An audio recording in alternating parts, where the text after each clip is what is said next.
Sí, buenos días amigos y amigas que nos escuchan en esta hermosa mañana del Señor. Este es su programa Sola Escritura, la voz de la Reforma Protestante de la región. Que le habla el pastor Brasni López de la Iglesia 1 Reformada OPC en el pueblo de Arroyo. Y yo les invito que en esta media hora usted nos acompañe a estudiar la única regla de fe y de conducta, la inerrante e infalible palabra de Dios. Así que en esta mañana vamos a estar hablando de un tema para mí interesante, y es acerca de la práctica que surgió en el siglo, a finales del siglo XX, que si vamos a pensar, la mayor parte de las iglesias lo practican, y es el llamado al altar, el peligroso llamado al altar, diría yo, el peligroso llamado al altar. Pero antes de ir allá, yo les invito a que nos acompañen en el libro de Hechos, capítulo 2, verso del 35 al 38. Del 35 al 38. Esto ocurre luego que... Perdón, el 36. Esto ocurre luego que Pedro da su sermón. Y lo que vamos a leer a continuación es lo que ocurrió luego del sermón. Y la palabra de Dios dice así: sepa pues ciertísimamente toda la casa de Israel, que a este Jesús, a quien vosotros crucificasteis, Dios le ha hecho Señor y Cristo. Al oír esto, se compungieron de corazón y dijeron a Pedro y a los otros apóstoles: varones hermanos, ¿qué haremos? Pedro les dijo: arrepentíos y bautícense en cada uno de vosotros en el nombre de Jesucristo para perdón de los pecados, y recibiréis el don del Espíritu Santo. ¿Qué vemos aquí en Hechos? Vemos que luego de la predicación de Pedro, el mismo Espíritu Santo movió, dice que se compungieron de corazón. O sea que el Espíritu Santo movió a estas personas a acercarse a Pedro y preguntarle: ¿qué haremos? Porque fueron movidos por la palabra de Dios a través del Espíritu Santo. Y no hubo otra respuesta sino la que vemos, de que se compungieron de corazón y fueron a donde Pedro. Fueron movidos a indagar, fueron movidos a expresar su inquietud. Y obviamente, si había una inquietud, estaban respondiendo al llamado de la palabra de Pedro, del arrepentimiento. Y ellos fueron y expresaron su inquietud. Aquí vemos un ejemplo, con los muchos ejemplos que hay en el libro de Hechos, en el libro de Corintios, que no hubo un llamado realmente al altar, sino que las personas que fueron tocadas por Dios, que fueron movidas por Dios, estas personas no hicieron otra cosa que expresar que habían entendido el Evangelio, que Dios le había revelado el pecado en su vida, y que podían ver a Cristo como el Mesías, como el Salvador de su vida. Pero no hubo un llamado al altar. Este llamado al altar surge a finales del siglo XX. ¿Ok? Entiéndase que en estos tiempos había ocurrido lo que es el gran avivamiento, siglo XIX, no XX. Había surgido el avivamiento en los Estados Unidos, y se levantó una persona muy influyente en el cristianismo, Charles Finney. Y entonces él todavía estaba, se puede decir en nuestras palabras, pompeado. Él estaba entregado a lo que es el avivamiento. Y se inventó muchas cosas para avivar a la iglesia, para que la iglesia creciera, para ver más personas dentro de la iglesia. Pero dentro de ese afán que este señor tenía, había muchos errores teológicos y muchas prácticas que no apoyaba, que la Biblia no apoyaba. Y una de estas prácticas ocurrió en 1830 cuando él hace la práctica del banco. ¿Y qué es el banco? Finney, Charles, cuando predicaba, dejaba un banco al frente de la iglesia vacío.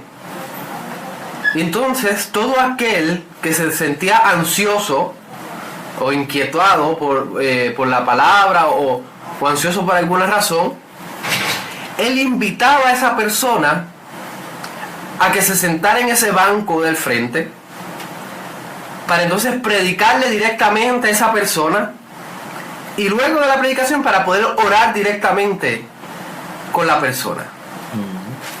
Y de ahí surgió lo que conocemos como el llamado al altar. Y muchos se preguntarán, ¿pero qué es el llamado? ¿Qué es el llamado al altar? ¿Usted ha visto el llamado al altar? El llamado al altar es cuando el pastor termina de predicar, hace un llamado para que las personas pasen al frente, para que pasen adelante de la iglesia, para expresar que han creído en Cristo Jesús, para pedir alguna petición de oración, y para muchas otras cosas que me imagino que se han surgido de esa práctica. Ahora, ¿qué es lo que está en error en esta práctica? Hay un sinnúmero de peligros en el llamado al altar. Un sinnúmero de peligros en el llamado al altar. Si lo podemos exhaustivamente hacer una lista y las implicaciones que trae esa práctica, estamos aquí más de una hora. Pero así a la ligera, en el poco tiempo que tenemos, primero tenemos que pensar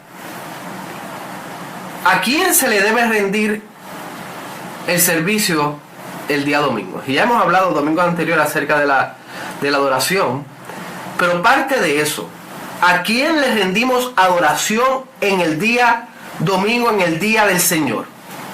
Se le rinde adoración solamente a Dios.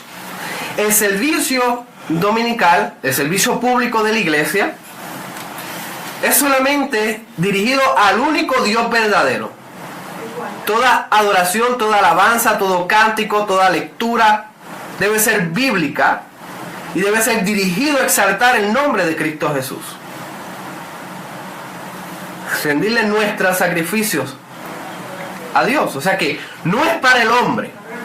El servicio al único Dios verdadero no es para exaltar al hombre, no es para exaltar a la mujer, no es para festejar cumpleaños, no es para entregar premios o regalos el día del pastor, día del conserje, día de la secretaria. Eso no es el día del servicio. Eso no es el día domingo. Para eso no está el servicio. El servicio es dirigido exclusivamente, estrictamente para Dios, no para rendirle homenaje al hombre.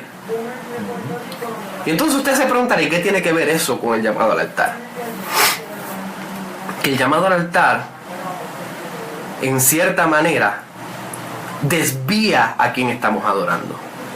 Desvía la mente del predicador a quién le está predicando, para quién le está predicando y a quién representa en el altar. Y desvía también a aquellos que responden ese llamado al altar. ¿De qué manera? Le voy a decir el peligro de parte del predicador. No se puede negar que el predicador muchas veces tiene en su mente: yo quiero hacer un sermón que sea exitoso, y mi éxito se va a medir de acuerdo a quién pasa adelante, de acuerdo a quién responde al llamado al altar. ¿Y qué ocurre?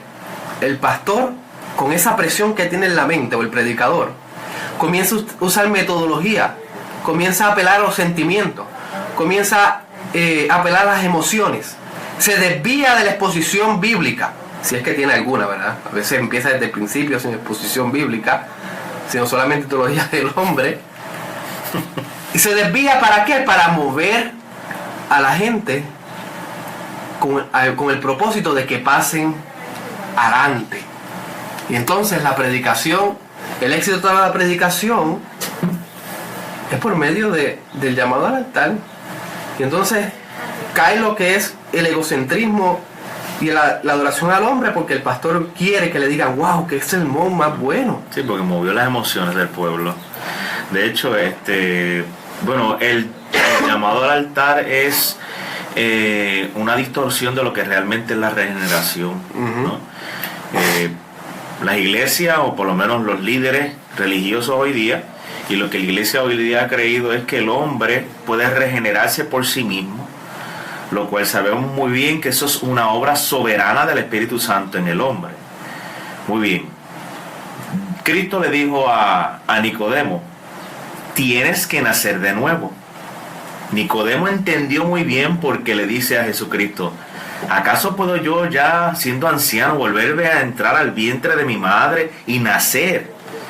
Y vuelve Cristo y le dice, de cierto digo, tienes que para ver, ¿verdad? O para ver la gloria de Dios o entrar al reino de los cielos, tienes que nacer de nuevo.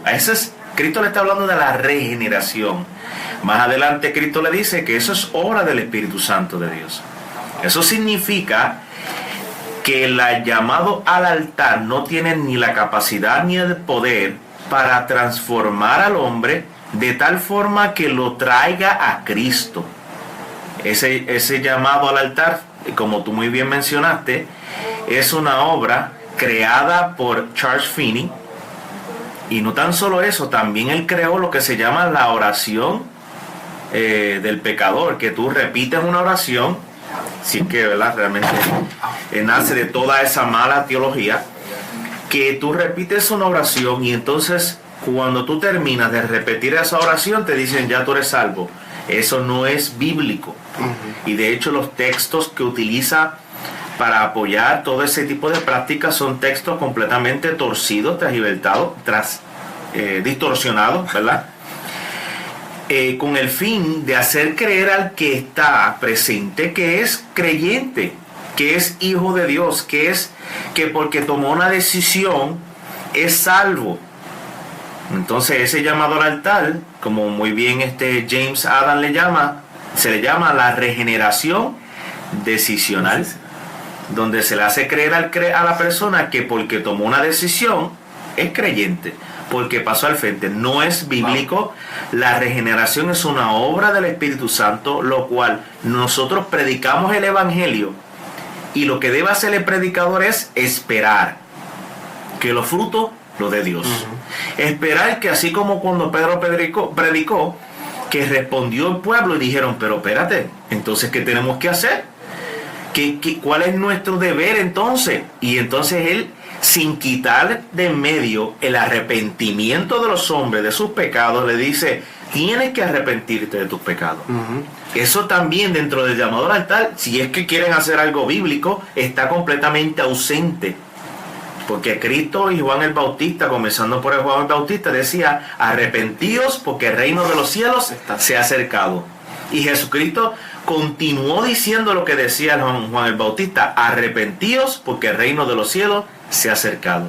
El llamado al altar ni promueve el arrepentimiento, y sobre todo le hace creer al hombre que él puede tomar la decisión de ser regenerado. Ningún hombre en la tierra tiene la capacidad de abrirse el pecho, quitar el corazón que tiene de piedra y ponerse uno de carne. No puede. Dice la Escritura que esa obra es ¿de quién? De Dios. Pues esa es la regeneración. Un llamado al altar no hace eso. No hace. Entonces, volviendo, ¿verdad?, a lo del predicador. Entonces esto en cierta manera frustra al que predica, porque predica con ese propósito. Lo frustra, eso es así. Entonces quiere una respuesta. Esta generación, ¿verdad?, de microondas, que quieren la comida caliente en 30 segundos, de fast food. Entonces quieren respuestas de las personas rápidas. Y entonces el predicador se enfoca en tener respuestas rápidas. Y cuando no pasa alguien adelante, se frustra. No se frustra solamente el predicador, sino que la iglesia comienza a decir, esa predicación no estuvo buena. Nadie Nadie respondió. Esto está apagado aquí. Hay que hacer algo. ¿Por qué? ¿Por qué? Y entonces se desvía lo que es el propósito del queruso de la predicación, de alimentar a las ovejas, de instruir a las ovejas, de enseñar las doctrinas bíblicas, de enseñar el texto. Y se desvía ¿a qué? A una predicación superficial, una predicación que no enseña, porque tiene el fin solamente ¿de qué? De mover las emociones. Entonces vemos esta frustración y el predicador buscando que se le honre a él por la gran predicación. Entonces cuando pasan mucho, ¡wow! ¡Qué gran predicación! Pasaron, casi toda la iglesia pasó al frente. ¡Wow! ¡Qué gran predicación! Ese no es el punto aquí. Es más, si realmente se necesita una respuesta, que la respuesta sea la que vemos en Pedro, se compusieron de corazón, que no puedan ni hablar porque por medio de la predicación ven el gran Salvador que tienen. No la gran predicación, el gran Salvador que tienen, porque el predicador se esmeró a que vieran el gran Salvador y que se compusieran de corazón y quedaran, mira, atónitos a la santidad de Dios. Pero no, se busca que una respuesta. No solamente esto es un peligro para el que predica, para la iglesia, pero también para el que responde a este llamado al altar. Porque se determina por medio de la decisión de pasar adelante que la persona es salva. Y se goza la iglesia y aplaude la iglesia y es una fiesta. Y dicen que por un alma hay fiesta en el cielo. Bien sacado fuera de sentido. Y que es cierto, es cierto. Si es verdadero, es cierto. Y no estamos diciendo que no puede haber una salvación pasando al frente, pero no es por el llamado al altar. Es porque Dios lo ha salvado por medio de su palabra. Pero el peligro del llamado al altar es que la mayor parte de las personas que pasan adelante realmente no han sido regeneradas. Y entonces se le da por seguro que lo es. Porque simplemente pasaron al frente.